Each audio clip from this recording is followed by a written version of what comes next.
Hello and welcome. We hope you enjoy our program today. Please enjoy the show. Hello and welcome to another video. I brought the wig back.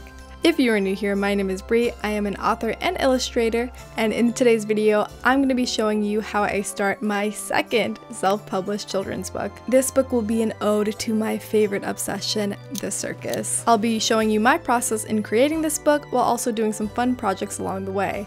So, if you're into that kind of thing, keep watching.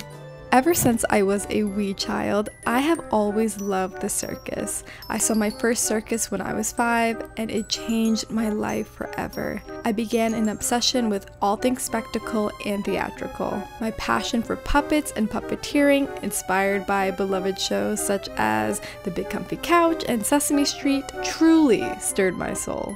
Anything, and I mean anything, circus related, I will consume. And I watched a lot in preparation for this project. Now that you understand my obsession, here is a very, very brief history of the circus. Let me put on my glasses and get real studious.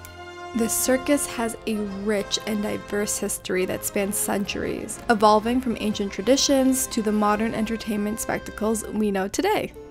Ancient roots. The origin of the circus can be traced to ancient civilizations. In ancient Rome and China, performances showcase acrobats, jugglers, and equestrians resembling the early circus acts that we recognize today.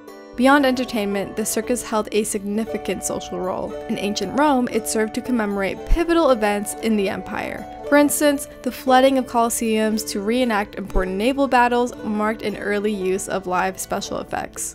Medieval jesters and street performers. During the medieval period, jesters and street performers entertained crowds with acrobatics, juggling, and comedic acts. The 18th century, Philip Astley and the birth of the modern circus. The modern circus is often credited to Philip Astley, an Englishman who opened Astley's Amphitheatre in London in 1768. Astley's performances combined equestrian skills, acrobatics, and clowning. He also introduced the circle ring, which became a trademark feature in circuses. Clowns. Now let's talk about clowns. Clowns and jesters can be found in many cultures' history. Egypt had clown-like characters since before 2500 BCE. There are many different types of clowns, the most popular being the white-faced clown, the Auguste clown, and the character clown. My favorite is the Pierrot clown because of its black and white makeup and costume. As for other elements of the modern clown that we see today, such as the red lips, the white face, the big curly hair, that history is a little more controversial. After the American Revolution in 1783, circus tents started to pop up all over America. Between the 1780s and the 1800s, we have an era of the circus, or the big show. And it was one of the most prominent forms of entertainment in the Western world. What was also popular at that time? Minstrelsy.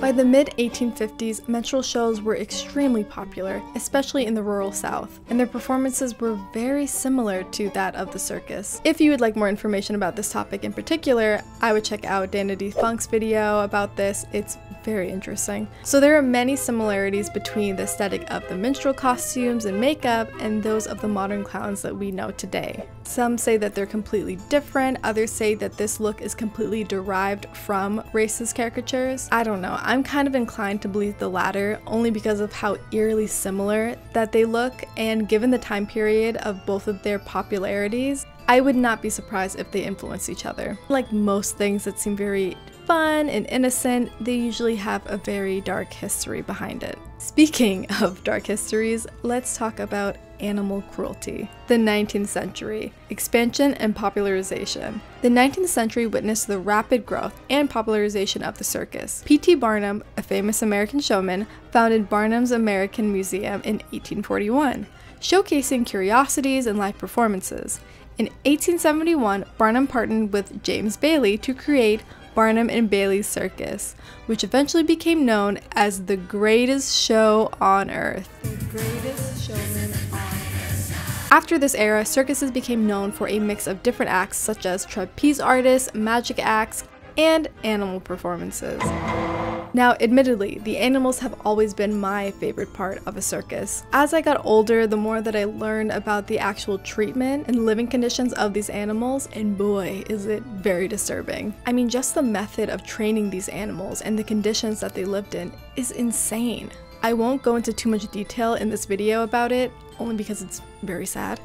But Bailey Sarian has a great video on the methods of these circus trainers, specifically by Philip Astley. Remember that guy?